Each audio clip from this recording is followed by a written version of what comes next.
En este video vamos a platicar sobre el rotacional de un campo vectorial.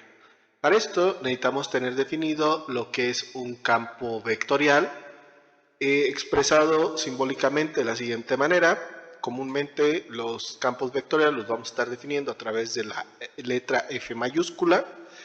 Y para esto vamos a estar definiendo un campo vectorial de tres componentes. Una expresión M en dirección de I, una expresión N en dirección de J y una expresión P en dirección de K. Cabe mencionar que en términos generales estamos definiendo de esta manera el campo vectorial para determinar su rotacional en tres dimensiones o de tres componentes, pero también vamos a, en los ejemplos, trabajar un campo vectorial de dos componentes, o sea, M en I, en dirección de I, y N en dirección de J, donde pues no va a estar conformado por un tercer término, que sería P en dirección de K. Muy bien, dicho esto, el rotacional del campo vectorial nos va a estar generando un nuevo campo vectorial, ¿sí? Y se va a estar constituyendo a través del operador producto cruz entre el campo vectorial definido F y un operador, en este caso es conocido como el operador nabla. Su representación simbólica es como si fuera un delta, pero invertido. Para esto entonces el rotacional del campo vectorial se va a definir de la siguiente manera. Como habíamos dicho, se va a generar a través del producto cruz entre dos términos, que es el operador nabla y nuestro campo vectorial definido, y nos quedaría de esta manera. Entonces básicamente el operador nabla, lo voy a poner aquí abajo, está constituido, es un campo vectorial, por así decirlo, que es la derivada parcial con respecto de x en dirección de y, más la derivada parcial con respecto de y en dirección de j, y por último la derivada parcial con respecto de z en dirección de k. Y realizando precisamente lo que es dicha operación, o sea, el producto cruz entre ambos términos, la resultante pues nos va a generar precisamente esta expresión. Vemos en este caso que cada componente de nuestro campo vectorial resultante, que básicamente es el rotacional del campo vectorial originalmente definido, pues es la diferencia, ¿sí? O va a estar conformado por la diferencia de dos derivadas parciales, como lo podemos observar en cada una de ellas. Que bueno, en la siguiente diapositiva vamos a desarrollar un poco más esta parte. Muy bien, ¿qué más? Pues van a aparecer condiciones, por ejemplo, o puede ocurrir que si yo realizo dicha operación o determino el rotacional de un campo vectorial, puede que el campo vectorial resultante sea básicamente un campo neutro o no. En este caso, si no es un campo neutro como es en nuestra primera línea, entonces podemos decir que nuestro campo vectorial originalmente definido es un campo rotacional. Si la resultante de esta operación o el rotacional de nuestro campo definido es igual a 0, aquí en este caso esto es un vector, es el vector neutro o es básicamente el vector neutro, entonces se dice que es un campo irrotacional, ¿vale? Muy bien.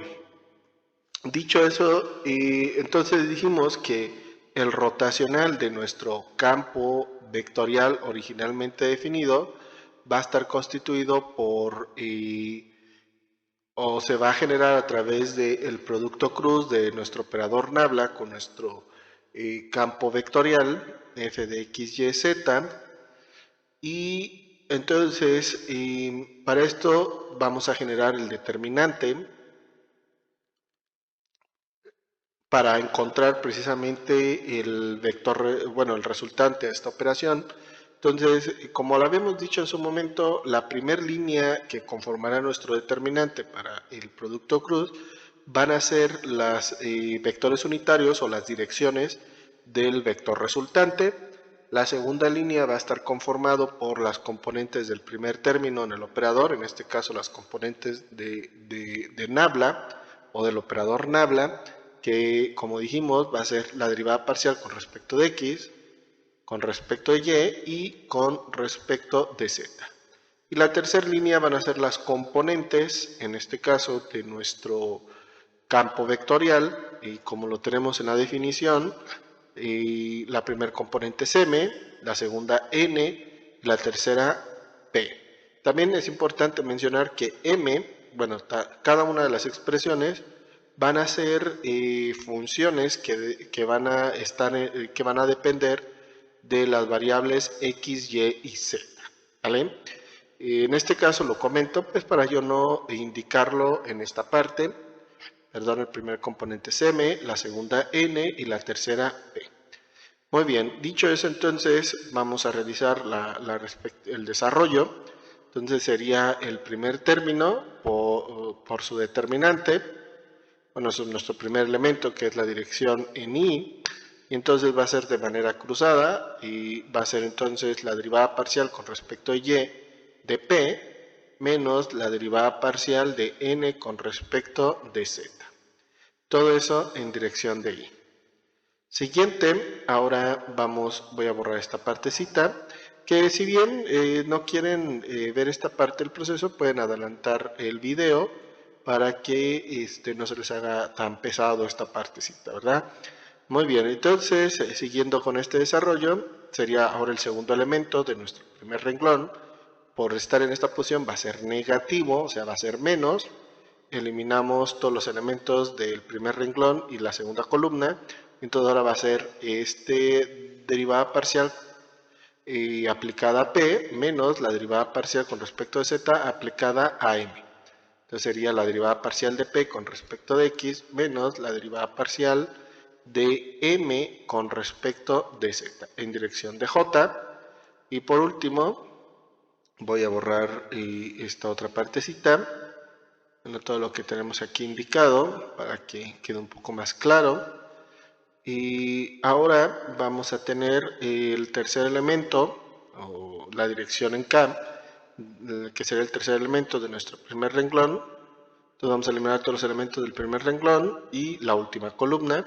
Y ahora vamos a generar este determinante, y va a ser la derivada parcial con respecto de la derivada parcial de n con respecto de x, menos la derivada parcial de m con respecto de y. Eso en dirección de k.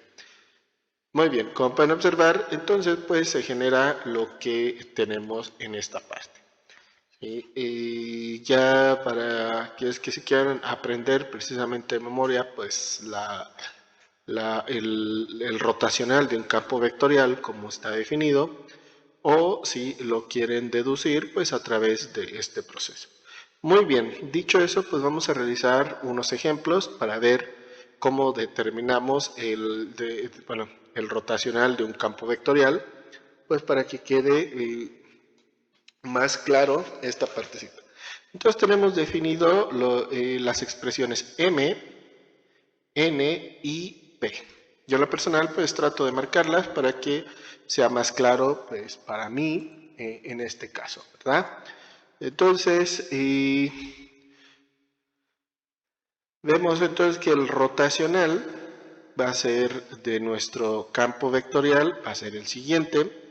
Entonces ya no voy a realizar la operación, ya voy a utilizar precisamente la fórmula, la expresión, como lo habíamos comentado en su momento. Entonces va a ser primeramente la derivada parcial con respecto a y de p, en este caso de x cuadrada menos y cuadrada, menos la derivada parcial con respecto de z de n, que es z cuadrada menos x cuadrada, todo eso en dirección de y.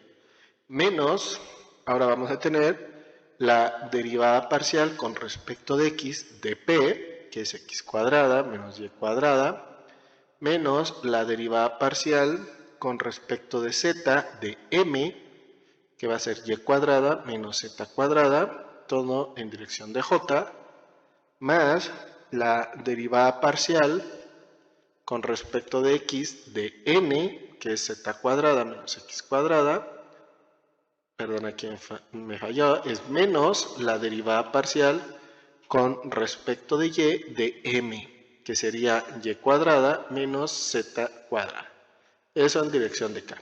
Entonces resolvemos cada una de las derivadas parciales. En este caso, la primera, resolviendo la primera derivada parcial, nos va a quedar menos 2y. Resolviendo la segunda derivada parcial va a ser menos 2z. Todo eso en dirección de y. Siguiente, menos.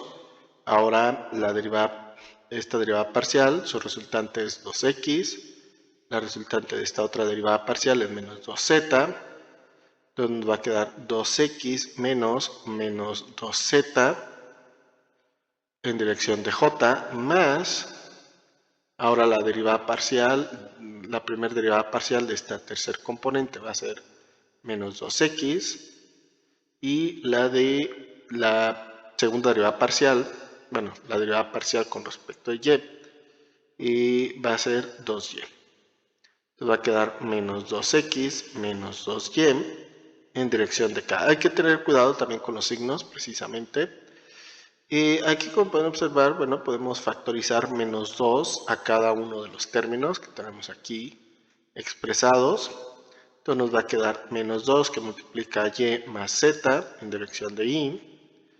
En este caso tendríamos menos 2 que multiplica x más z en dirección de j. Y por último, menos 2 que multiplique x más y en dirección de k.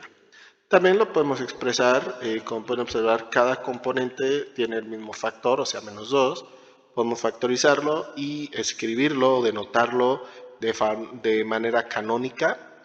Entonces sería menos 2 que multiplica al vector y más z, x más z, x más y. Y ese sería entonces el rotacional. Como pueden observar, en general, ¿sí? Este vector, este rotacional de nuestro campo vectorial originalmente definido, pues es diferente de 0. ¿Sí? Eso quiere decir que si presenta rotacional o si hay rotacional para este campo vectorial. Y para esto, pues no, vamos a realizar una pequeña animación para poder visualizar precisamente el campo y ya de manera gráfica qué representación tiene. Realmente para vectores de 3 componentes es un poco difícil de visualizar.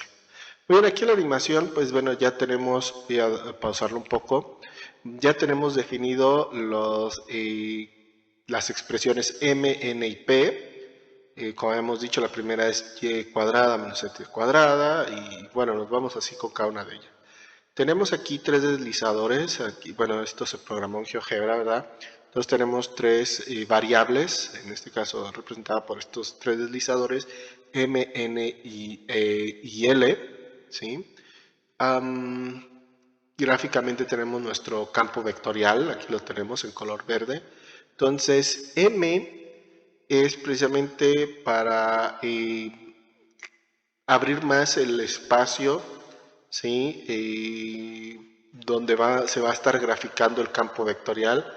Hay que recordar que, bueno, tenemos cierta limitante tecnológica, no podemos crear todos los vectores en el espacio dado por esta función, ¿verdad?, del campo vectorial, porque, bueno, se satura, colapsa realmente el programa por el exceso del uso de la memoria de la computadora. Entonces se tiene ese detalle, ¿verdad?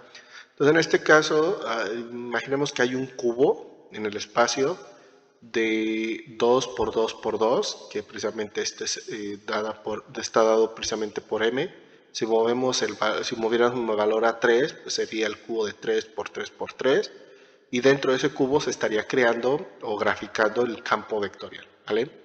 El n, en este caso, es la magnitud de los vectores. Entonces yo lo puedo hacer más pequeño este valor de n, el mínimo es 0.1 hasta 2, o sea, dobletear la magnitud de cada uno de los vectores. Esto ayuda mucho porque a veces los vectores son muy grandes, saturan y no dejan apreciar de manera correcta el campo vectorial.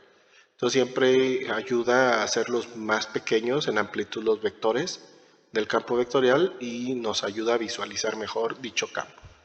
Y L nos va a ayudar para aumentar la densidad, o sea, la cantidad de vectores que se están creando dentro de ese espacio. ¿Sí? También, como les decía, hay un compromiso entre estos tres valores, ¿sí? O sea, del espacio que ocupamos graficando el campo vectorial, el tamaño de los vectores y la densidad del campo vectorial, y para que se sature, sí o no, la memoria de nuestra computadora y se pueda colapsar, ¿verdad?, el programa. Que en este caso, en las animaciones, pues no ocurre, ¿verdad? Muy bien, entonces, dicho eso, pues aquí aumentamos el tamaño del espacio. Aquí disminuimos la amplitud de los vectores. Aquí con este otro aumentamos la densidad. Volvemos a reducir el tamaño y aquí aumentamos el espacio. ¿Vale? Ahora sí rotamos el espacio para que se visualice dicho campo vectorial dado por esta función. Como pueden observar, tiene cierta forma. ¿Vale? Y este botón nos va a ayudar a visualizar el rotacional, que es otro campo vectorial. ¿Vale? Ahí ya se están entrecruzando los dos, tanto el campo vectorial originalmente definido y su rotacional en rojo. ¿Sí? El original está en verde, el campo vectorial original en verde y su rotacional en color rojo. Muy bien.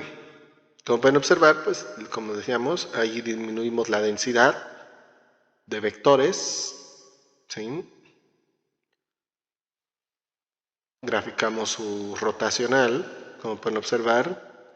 El rotacional presenta cierta patrón, me refiero a que todo vector rotacional va a ser normal a los vectores del campo vectorial originalmente definido. ¿Sí? Y como les decía, lamentablemente cuando estamos graficando campos vectoriales en el espacio y sus rotacionales, es difícil de ver precisamente eso. ¿Vale? Muy bien. Segundo ejemplo, vamos a tener ahora, vamos a definir el rotacional de este segundo campo vectorial. Entonces habíamos dicho, vamos a poner la derivada parcial con respecto de y de, este va a ser m, este es n y este otro es p. Entonces, de p, que sería 2yz, menos la derivada parcial con respecto de z de n, que sería x cuadrada más z cuadrada, en dirección de y, menos la derivada parcial con respecto de x de p, que sería 2yz, menos la derivada parcial con respecto de z de m, que sería 2xy, en dirección de j, más la derivada parcial con respecto de x de n, que sería x cuadrada más z cuadrada, menos la derivada parcial con respecto de y de m, que sería 2xy, en dirección de k. Muy bien, entonces la resultante de esta primera derivada parcial va a ser 2z. Siguiente, la resultante ahora de esta otra derivada parcial va a ser 2z, eso en dirección de y, menos la derivada parcial de esta otra. La resultante de esta otra derivada parcial es 0, como ven, estamos derivando una expresión que no contiene a x, pero la estamos derivando con respecto de x, o sea, estamos derivando una constante, sería 0. Lo mismo o algo similar para esta otra derivada parcial en dirección de j, más la resultante de esta derivada parcial es 2x, menos la resultante de esta derivada parcial es 2x también, en dirección de k. Como pueden observar, entonces tenemos términos semejantes de signo opuesto, se anularían, sería 0 en y, más 0 en j. Lo mismo ocurre en la tercer componente, 2x menos 2x, sería 0 en k. ¿Qué ocurre aquí? Pues nos queda el vector nulo. Entonces, esto sería un ejemplo de un campo irrotacional, ¿sí? O que no presenta rotacional, ¿vale? Y gráficamente, ¿qué significa eso? Pues bueno, vamos a ver la animación. Ya tenemos nuestro campo vectorial definido de este ejemplo. Así se estaría visualizando en el espacio, ¿vale? Una vez más. Y activamos el rotacional y como pueden observar no aparece nada, ¿sí? Precisamente no tiene rotacional este campo o no hay un vector rotacional o un campo vectorial asociado a este campo vectorial definido, ¿sí? Básicamente, ¿no? Muy bien, ahí pues nada más hacemos más pequeño el espacio donde se grafica el campo vectorial, disminuimos la amplitud de los vectores, aumentamos el espacio y aumentamos la densidad de vectores, ahí con el riesgo de que colapse, ¿verdad? Nuestro programa, pero bueno, muy bien. Y ya, bueno, como último ejemplo, ahora vamos a trabajar con un campo vectorial de dos componentes. En este caso, como pueden observar, tenemos menos y en dirección de y, más x en dirección de j, no tiene componente en dirección de k, ¿vale? Esto pues es más fácil, bueno, hasta cierto punto. ¿Qué ocurre con este tipo de campos vectoriales? Directamente nosotros podemos utilizar una forma, pero aquí la voy a desarrollar para explicar el por qué se utilizaría nada más algo tan sencillo como lo que vamos a hacer. Entonces, supongamos que fuera de tres componentes, entonces básicamente diríamos que sería 0 en dirección de k, ¿vale? Ese sería su tercer componente.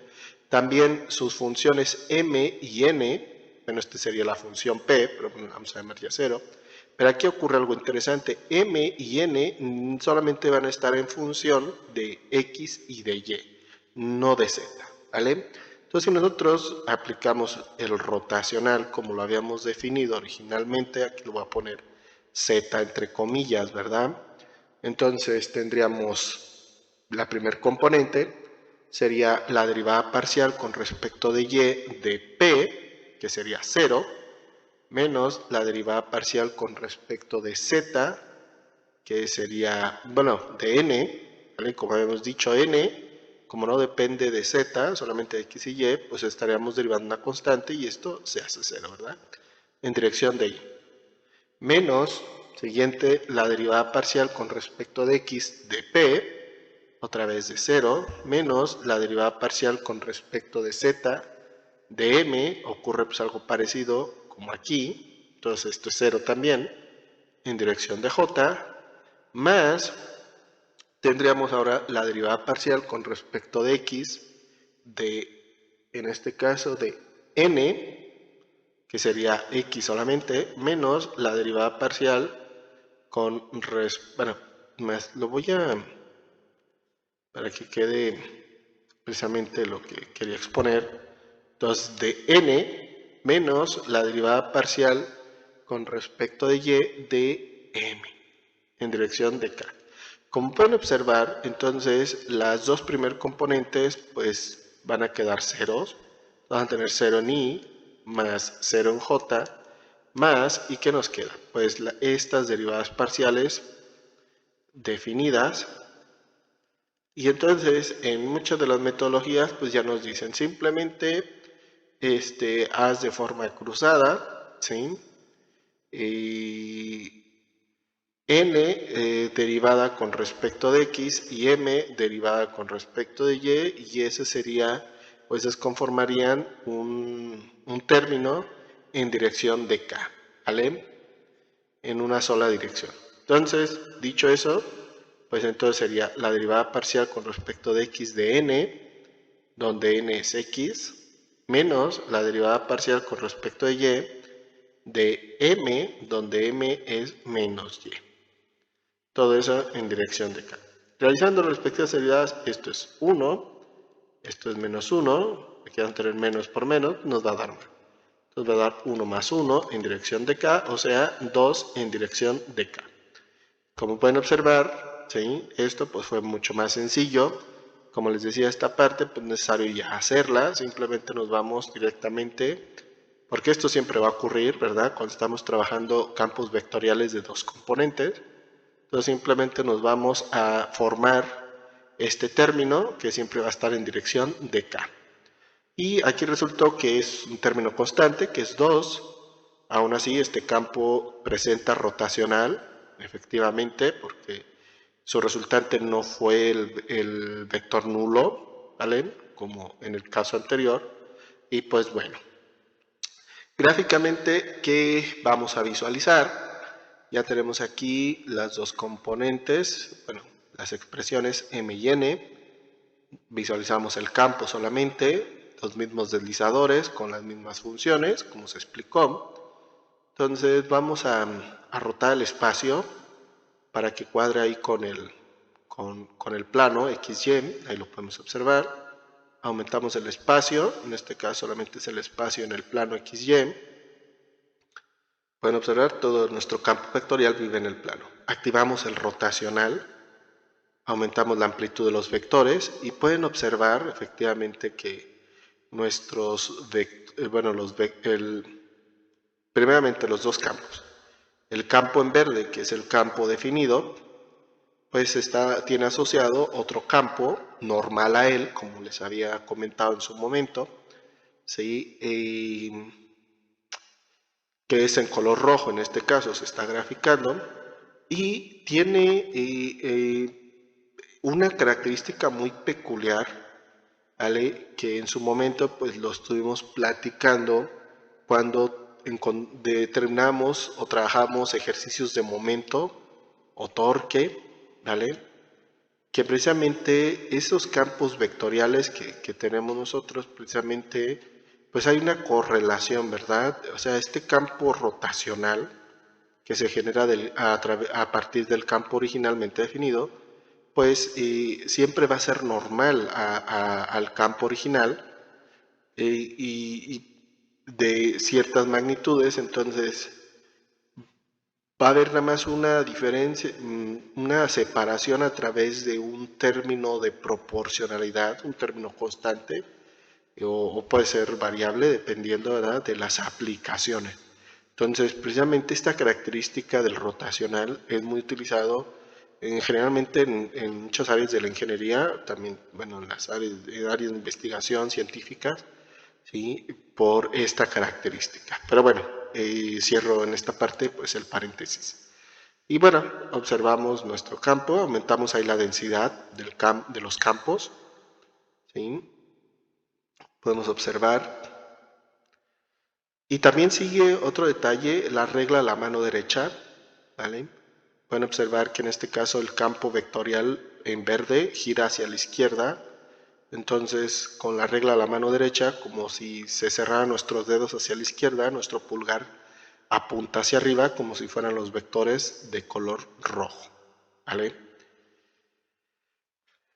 Y por último, yo nomás para finalizar un poco ya para finalizar este video, nada más mencionar algo pues muy importante, que si bien cuando estuvimos hablando de campos conservativos en el video anterior, si no mal recuerdo, solamente trabajamos con campos vectoriales de dos componentes. En este caso, para hablar de un campo vectorial conservativo en R3, ahora el criterio es el siguiente. Vamos a tener definido nuestro campo vectorial de tres componentes y nos dice que es conservativo si y solo si el rotacional de nuestro campo vectorial es cero o el vector nulo, ¿sí? Que es lo que encontramos en uno de los ejemplos, en el segundo ejemplo. Precisamente el campo vectorial del segundo ejemplo, ¿sí?, en R3, pues es un campo vectorial conservativo. ¿Por qué? Precisamente se cumplió esta condición de que el rotacional o su rotacional es cero, ¿vale? Entonces, dentro de procesos de aceleración, por ejemplo, ¿no?, como de vórtices, precisamente ese campo vectorial pues no genera aceleraciones normales, ¿sí?, como si lo estarían generando campos, campos vectoriales como el del primer y tercer ejemplo, ¿sí? Muy bien. Y dentro de esta condición, pues se tiene que cumplir lo siguiente. Como hemos dicho, pues como podemos observar, las derivadas parciales de P con respecto de Y N con respecto de Z, pues son las que conforman la primer componente del rotacional, Entonces, si son iguales entre sí, ¿vale? Pues se haría 0 esa componente. Lo mismo para la segunda igualdad, pero ahora para la segunda componente de nuestro rotacional. Y la tercera igualdad para hacer 0 la componente, la tercera componente de nuestro rotacional. Entonces, si todo esto se está cumpliendo, ¿verdad? Pues tendríamos un campo rotacional, perdón, un rotacional del campo vectorial definido, pues 0, ¿sí? Si se cumplen estas tres. Y ahora sí, pues eso sería entonces todo de mi parte. Espero que haya quedado claro, en este caso la definición del rotacional, ¿sí? Y cada uno de los ejemplos que se realizó, cuando sí es, cuando sí tiene o presenta rotacional, cuando no, y cómo trabajar campos vectoriales de dos componentes, y bueno, la visualización de dichos campos, tanto el definido como su campo rotacional. Sin nada más, me despido, les deseo un gran aprendizaje y espero verlos en próximos videos. Hasta luego.